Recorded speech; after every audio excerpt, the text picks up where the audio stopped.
What is going on? Right, let's take controversy one by one. Huh? एक एक करके आ जाओ. Make a line. Time to pick a number and get in line. This so 5 pillars. 5 pillars. Mashallah. This on Muslim journalism, Muslim journalism. This guy, this Dili, whoever, this and these 5 pillars, they are so obsessed with me, and it's amazing because they claim to be an international Muslim organization that is covering global events affecting this Muslim ummah, and yet they are covering me. So I'm loving it. This is wow, because at the end of the day, no press is bad press, people, because when they look, whoever they reach out to is not usually my crowd, okay? So whoever they reach out to, there will definitely be at least a 5 to 10% margin that will go away, watch me, and think, actually, this guy's making sense. And then there were none. Allah, Allah, Allah. So I'm in many ways kind of indebted to these people for continuously and persistently and consistently being obsessed with me, because it's great effort, man. It's hard work, I gotta say. But they show true istiqamah. Anything they can find on me, they will publish. Publish is a grand word for them, but they will just make some online little article. So today I saw one that was sent that, Mufti doesn't believe in the afterlife. He says it's symbolic. I've got many video clips which are on YouTube where I'm already tackling this issue. And what they've got is an extract of mine from my discussion with Abdullah Gondal, where I'm speaking of the afterlife. And I've said that the imagery in the Quran is, in my understanding, symbolic. Now, you don't need to agree with that. I have not asked you to agree with that. That would be ridiculous. If I ask you to agree with me, then that would just be dogma. But you see, to me, that's my reading of the Quran. We know Allah when and people may say, how? First of all, what is symbolism? Like, let's say, if I asked you to represent the concept of freedom, how would you do it? One example is you could have, let's say, here's an image. Let's say a beautiful white horse running fast along. I mean, it's running along.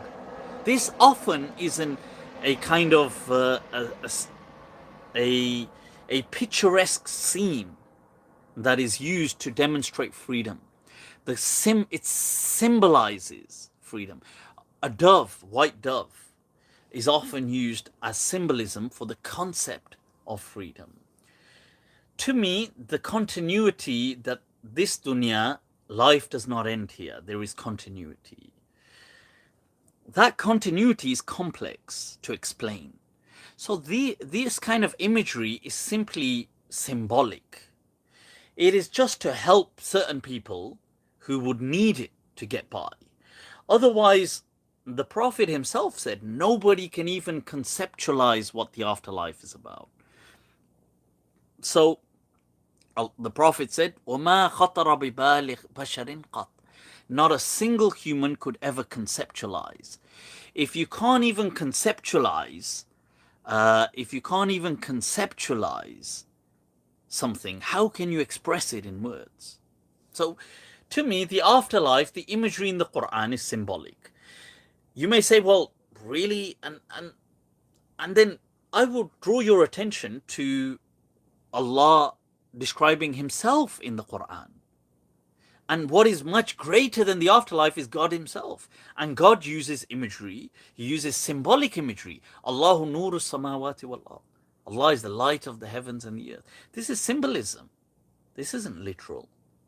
So if Allah can be symbolic when referring to himself, what is heaven and hell? So that's, and you see, you may disagree with me, and that's fine. It doesn't bother me that you disagree with me. There's been many people, I mean, if you look at great people in the past, Ibn Rushd, the Maliki legend, if you look at the great Sufi, Ibn Arabi, and his writings, many of it, and he's highly revered by the Sufis. He said many similar, he said exactly this, that this is just all symbolic. And he said that even when God says he's going to punish people, it's just a lower sense of mercy. Like it's still, he's going to reward them. That's what he meant. And he said adhab comes from the word udhuba, from sweetness. But my point of saying this is that, look, there are certain concepts which are problematic to many people, and I would accept that they are problematic. So if we were to say that things like, let's say you've done a crime, and for that crime you must be burnt, there is an element of a punishment being commensurate. And many people will find this concept in contrast. They will find it kind of clashing with the concept of compassion, the concept of mercy, the concept of, they will find it. Many people, most Muslims, just don't think about it that deeply. But if they did, they will struggle. Because to them, they will think, well, it shouldn't really be like that.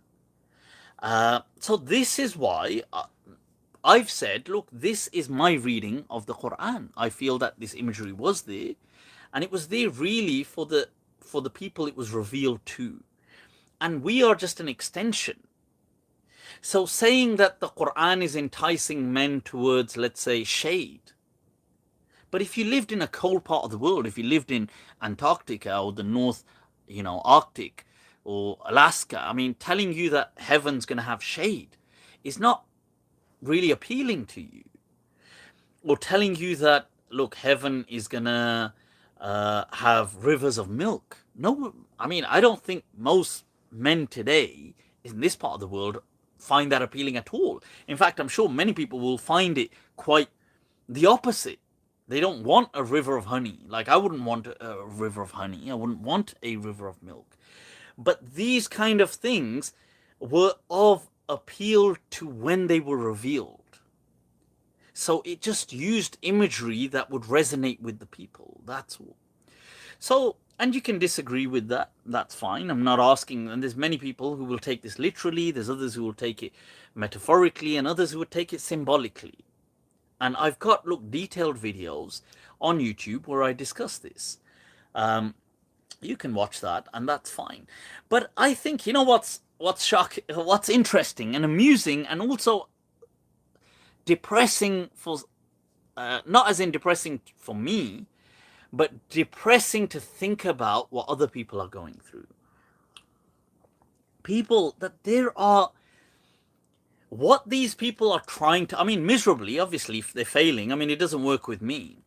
But but amongst themselves, they are bullying people into beliefs. Like, let's bully this person because he believes something a bit different. Believes, people, believes. Not even, there's bullying of all kinds. There's bullying of, and bullies are always just evil, right? Miserable lowlives. But there's bullying in institutions, bullying in schools, bullying in workplaces, in all kinds of environment. There's bullying of that nature that exists everywhere. And this is to bully somebody so they can't even be free in their beliefs. How miserable is that? That they don't want people to be able to just believe for themselves. Like, no, we must control this person's belief structure. That is such a miserable existence to live like that. And Wallahi, one of the things I'm so grateful for is that that Allah gave me the circumstances to kind of leave this religious people bubble.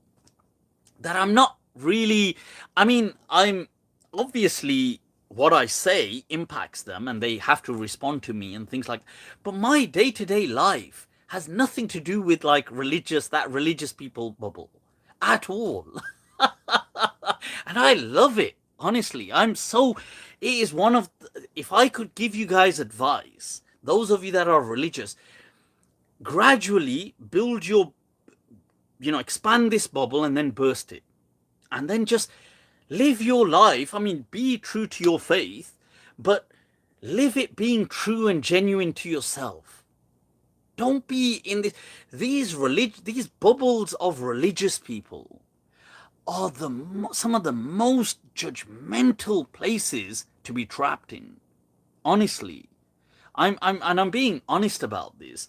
That, like I spoke last week about Sheikh Yasir Qadi. Today I bumped into somebody and we at the hairdressers, like you do, and we had this brief chat about this, and we spoke about certain things, and we mentioned this thing about Sheikh Yasir Qadi. Now, Sheikh Yasir Qadi just saying a few things and getting so much slack. I can say anything. I can do anything. I dress how I want. I do what I want. I believe what I want. What makes sense to me. I speak it. I teach it. I live it. And I don't care.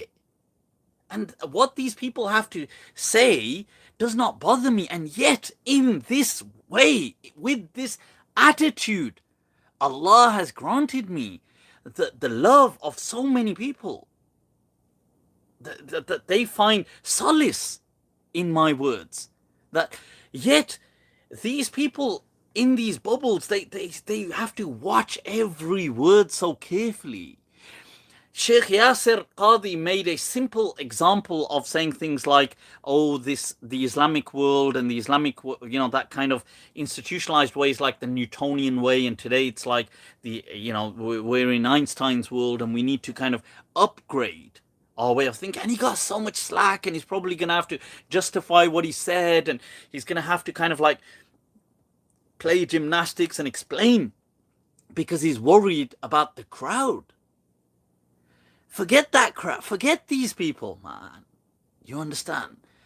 Be true to who you are. Live this in this world. I tell you, it will be the greatest regret that you have. Those of you that are familiar with Ustad Osama Khanan, a great, an amazing inspiration from the States, who unfortunately is suffering with a terminal illness, ALS, and going through, which is a neuronal degenerative kind of illness. Now, in current times, it's impacted his speech, because it's kind of causing everything to dilapidate. May Allah, grant him ease. May Allah grant his family ease. He was an amazing person, did great work and is doing great work.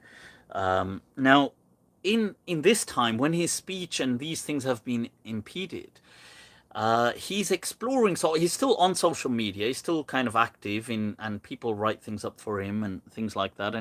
And he says that he's been exploring things like music and how it gives him solace and how it helps him and these kind of things. And he said that, one of his greatest kind of regrets, if you like, is the fact that for so long he deprived himself of being of this just because of what others, following what these sheikhs will say and what that Maulana will say and what this person will say, and that he, in a way, like expressing in a way that I wish I'd never really just lived real and true for myself. That's what this life is, people. That's what Allah has given you as a gift. He's given you a mind. Use it, live it. Don't be trapped in these bubbles. Don't let people bully you into believing things. That, oh, if you don't believe this list of things, we will bully you. They can't bully you. Who do they? This is 2019, people. You know, we're not living in something like 1642. That the audacity that people have, and it is exactly that very nature, that monstrous nature, that monstrosity that has chased people from what I believe is this beautiful deen. It's chased people away from it. And people may say that I'm crazy and eccentric and I chat all kinds of things. Maybe I do. But I can tell you that by nothing from what I've said has a person ever left this deen. But many have come back to it and found solace in the faith by words that I have said. So surely they must carry some meaning. That there must be something in them, in this way of thinking. Yet these people, this kind of Talibanized, this kind of caveman culture of trying to, we're going to force faith, this kind of policing people's ideas, this is the antithesis of what Islam came with. This deen was born free, people, yet today they've locked it in chains. The Prophet ﷺ never taught people creed. If you cannot find a single hadith that mentions beyond a handful of things in what to believe in. Believe in God, that things will not end in this life, that there was revelation and that God is all powerful. This was it. For over 150 years, the Salaf of this ummah, people, from the Sahaba, from the Tabi'een, from the Atba'u Tabi'een to the likes of Imam Malik, the Don of Ahlul Madinah, never taught people dogma. They never wrote down what you're meant to believe. There was wisdom in that. Return to the way of the Salaf, people. The age of the mullahs is over. Okay, their reign has been lost, people. What I would say is that, look, think for yourself. That's what this deen came for. If I could give any kind of advice, and just don't allow this to just kind of permeate the Muslim scene, because it will just really destroy the face of Islam. So that if I can give, if you can take any message from what I'm saying, take that. Right. Following on from that. So that's this article that these people were saying with Abdullah Gondal. I think I just saw on here, it said that Abdullah Gondal was on. He tuned in. Ahlan wa sahlan, khush amadid. Right, so people build bridges, talk to people, whether Muslim, non-Muslim, ex-Muslim, apostate, whatever, talk to them. Okay. And it's great to talk, and when people have opposite ideas, I think we should have dialogue. Okay. I've asked as well, because I know that Ustad Daniel Haqiqat Jew has spoken in the past about apostasy. I've asked Daniel Haqiqat Jew for a dialogue on apostasy. Let's see if he accepts. If he does accept, I think it would be amazing. It would be amazing. So that, I think, because we need to kind of discuss things. Okay, cool. So moving